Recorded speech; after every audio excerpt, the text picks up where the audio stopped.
The Cage of Comfort. Life is good. Our entire lives, we've been taught that we needed to be exceptional, that average was something we needed to escape, that if we didn't do something remarkable with our lives, we failed. But no one ever stopped to define what average actually meant. A stable job, a partner, a house, 2 kids. Because if that's average, why were we ever taught to fear it? The truth is, none of those things were ever the problem. Everything you've been told about being average has been a lie. Average was never about the life you live. It was always about something much deeper than that. Be open to experience, be willing to try new things, don't have a rigid plan, accept random acts of hospitality without judgment or fear. Don't be afraid to wander, don't be afraid to eat a bad meal. You know, if you don't risk the bad meal, you'll never get the magical one. Anthony Bourdain knew what an average life really was and why we're so afraid of it before becoming a famous author and TV show personality. Bourdain spent 2 decades working in professional kitchens. He graduated in 1978 from the Culinary Institute of America, and in his early career, Bourdain worked as a line cook and sous chef at restaurants across New York. And all the while, he carried a different dream: to be a writer. He wrote his first book, Bone in the Throat, which received lackluster reviews, and his second book, Gone Bamboo, also shared the same fate. Both books sold poorly and his writing career became stagnant. You see, Bourdain was 42. He was beginning to accept that the dream he once had wasn't for him. So he turned his focus back to cooking. He worked his way up to executive chef at Brasserie Liard, a respected French restaurant in Manhattan. From an outside perspective, Bourdain made it. He had a great job, stability, and all the money he needed to live a comfortable life, a life many people would be grateful for. So why not just stop there? Why not lean into the life he fought so hard to build? And that's exactly what most people do. As time passes, they get set in their ways. They convince themselves that the life they built is enough.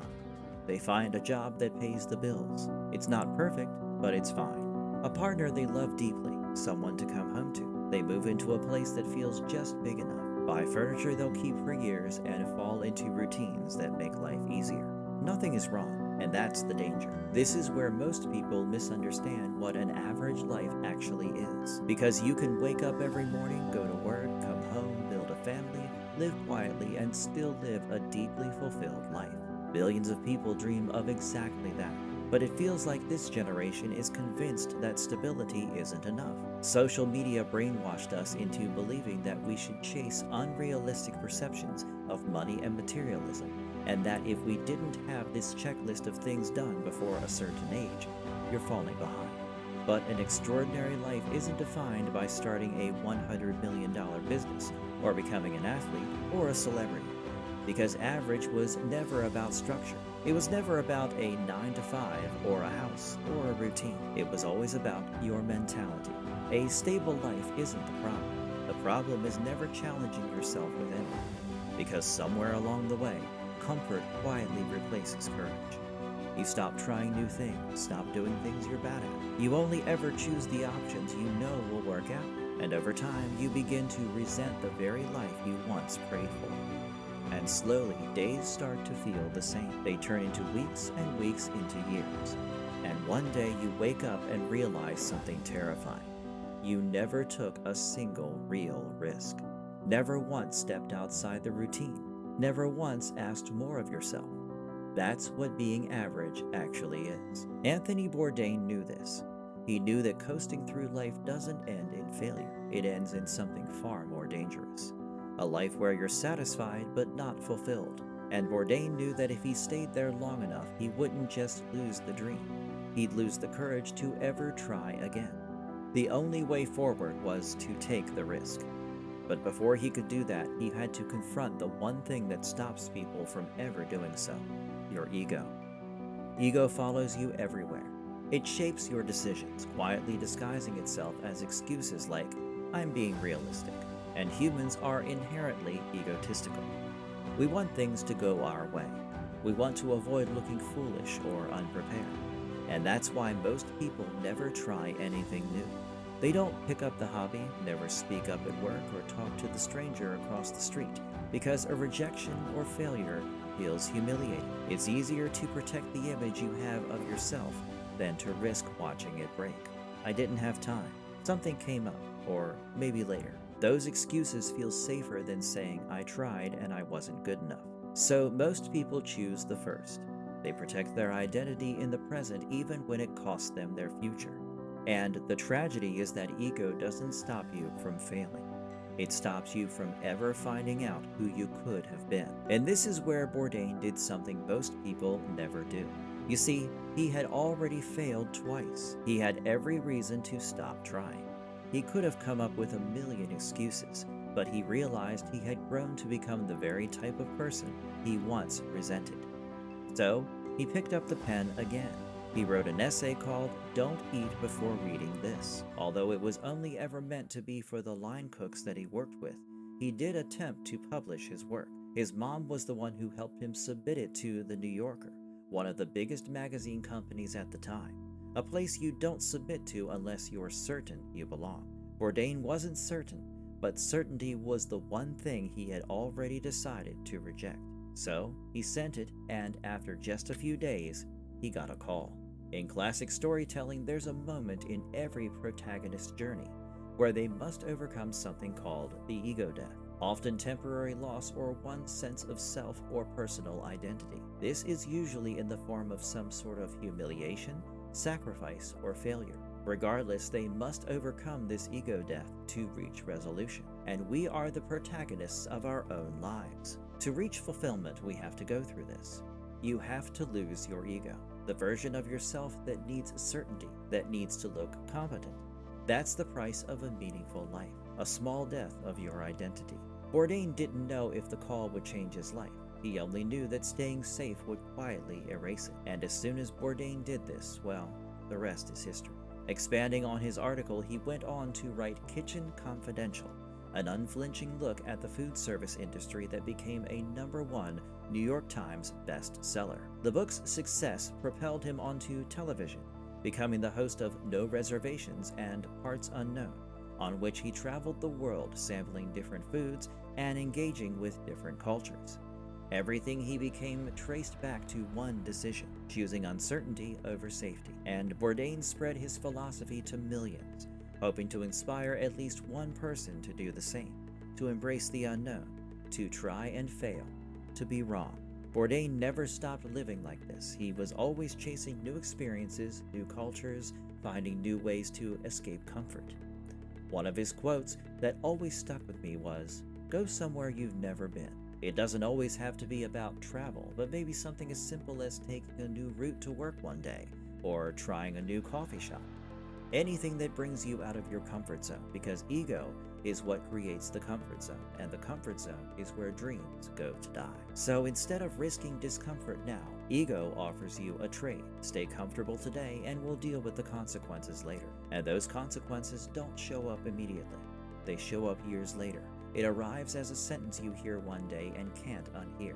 If only I tried. It's regret. Because what if Bourdain had never sent that article? What if he had given up after his first 2 books flopped? He would end up with the same fate millions of people settle for, an average life, one filled with regret. And the only way to live a life without regret is to escape the comfort zone. But here's where most people mess up. They think escaping the comfort zone means blowing up their life. It's not. It doesn't mean quitting your job to start a business or leaving everything behind and moving across the world. That's not what Bourdain did either. When he sent that essay to The New Yorker, he kept his job. Even when they offered him a contract to write his book, his risk was small. He picked up writing again even when he was comfortable being a chef, submitting an essay to a place he wasn't sure he belonged. Those aren't dramatic leaps. They're what I call small ego deaths. And this is how you truly create an extraordinary life. Bourdain once said, "I am eager to believe that I'm completely wrong about everything." And that one sentence perfectly explains his entire life, because if you're wrong, you're willing to embarrass yourself. You're willing to try. You're willing to embrace discomfort. So try something new. Pick up a new skill. Talk to a stranger. Try a new restaurant. Share your work before it's perfect. Go somewhere unfamiliar without a plan. And this is how you need to live every day in the present, because this moment is all we have. As humans, we tend to focus so much on the future. In a way, it's a paradox because we fear an average life so much, but only in hindsight because we fear discomfort in the present more. So, it was never about a 9 to 5 or a routine or even comfort. Those were not the enemies. It was always about letting those things control you. And yet, the control is never taken all at once. It is borrowed, siphoned, day by day, in the quiet choices you barely notice. The extra hour of scrolling instead of sketching. The familiar dish instead of the one you can't pronounce. The same conversation instead of the one that might make you vulnerable. Each one feels harmless, reasonable, even wise, but collectively they build a cage with invisible bars, and you forget you were the one who welded them shut. Bourdain understood the opposite of average isn't fame or fortune, it's attention. Raw, unfiltered attention to the present moment. Because when you are truly paying attention, you cannot coast. You cannot numb. You notice the texture of a strange fruit, the accent of a stranger, the sting of an honest rejection. And in that noticing, you are alive. Not perfectly, not heroically, but genuinely. And that genuine aliveness is what separates a life merely survived from a life truly tasted. So the real question is not whether you will leave your job or move to another country. The real question is whether you will let tomorrow look exactly like today. Not because you chose it, but because you stopped choosing anything at all. Bourdain's great lesson wasn't about food or travel. It was about the relentless, almost stubborn refusal to let routine become religion. He worshipped curiosity instead, and curiosity, by its very nature, demands that you remain a beginner forever. Beginners are clumsy. They stumble, they mispronounce names and burn their tongues and get lost in back alleys. But beginners also get to discover things that experts have long forgotten. They get to feel the thrill of the first bite, the first sentence, the first handshake with a foreign culture. That thrill is available to you right now, in this very ordinary Tuesday, if you simply decide to do one small thing you have never done before. Not for a resume, not for applause, just for the sheer, reckless joy of not knowing. Because in the end, the average life we were taught to fear is not the one with a steady paycheck and a quiet evening. That life can be sacred. The average life that actually haunts us is the one where we stop asking, stop reaching, stop being wrong. Bourdain died, but his philosophy didn't. It sits in the air between you and your next decision. And it whispers, gently, persistently, go somewhere you've never been. Not across the ocean, perhaps. Across the street. Across the silence. Across the fear. And if you do that enough times, you will look back and realize you never needed to be exceptional. You only needed to be awake.